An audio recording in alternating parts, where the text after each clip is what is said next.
Di antara hal yang perlu kita perhatikan semuanya adalah terkhusus kepada para orang tua, para ayah, ibu yang mereka telah memiliki anak, untuk diajak sang buah hati ini merasakan kenikmatan dan merasakan keutamaan di dalam bulan suci Ramadan.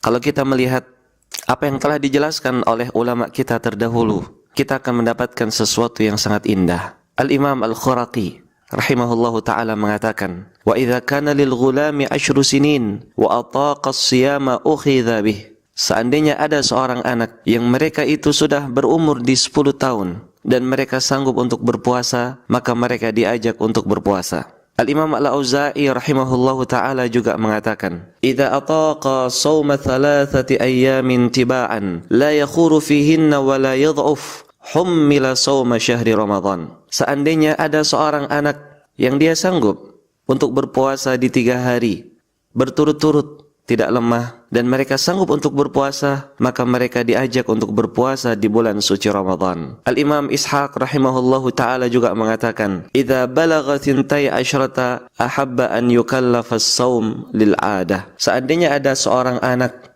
yang dia telah mencapai umur 12 tahun, aku ingin untuk dia dibebankan untuk berpuasa. Ini semuanya adalah dalam rangka untuk ta'wid as-sibyan lil ibadah. Bagaimana mereka terbiasa di umur yang masih kecil itu untuk cinta dengan ibadah.